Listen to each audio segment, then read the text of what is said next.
नमस्कार. शंकर स्वामी ब्लॉग मध्ये आपलं सहर्ष स्वागत.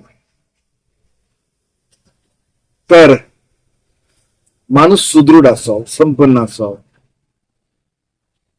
त्याबरोबर त्याला काय सुचतं,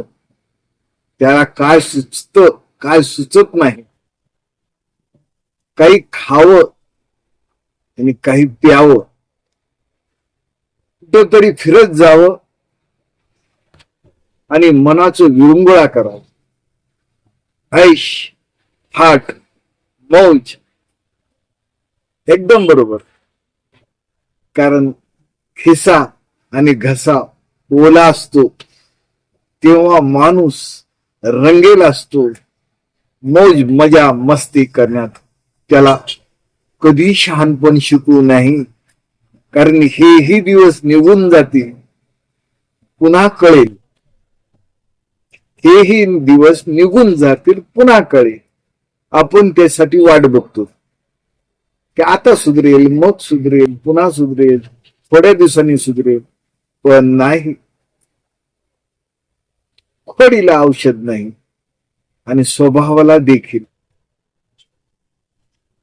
सुबत्ता, बुद्धिमत्ता, मालमत्ता, त्याबरोबर माणूस भावनिकही होतो, धार्मिकही होतो आणि त्याचं फिरणं, त्याची हौस मौज मजा, नको तेवढं खायचं, नको तेवढे आजार,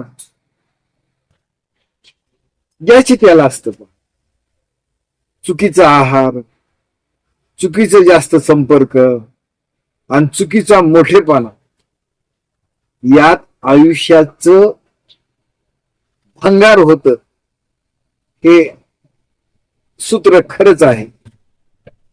कळत्याला शब्दाचा मारा, ना कळत्याला काहीच कशाचाच फरक पडत नाही. कारण सदा सुखी माणूस हा खर्चिक असतो. सुबत्ता बोलते, बुद्धिमत्ता बोलते, चातुर्य बोलतो, शहाणपण मिरवल्याशिवाय त्याला करमत नाही.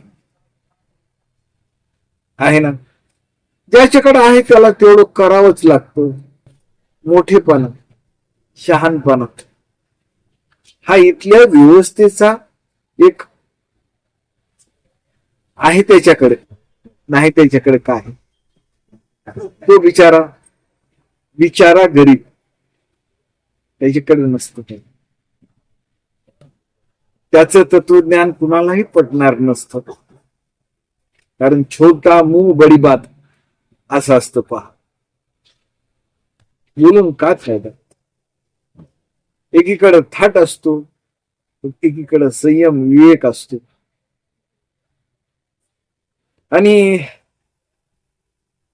जेव्हा प्रसिद्धीचा ओढ आणि प्रसिद्धीतलं मोठेपण, कारण प्रसिद्धीतली माणसं मोठी असतात, त्याबरोबर त्यांचा थाट असतो.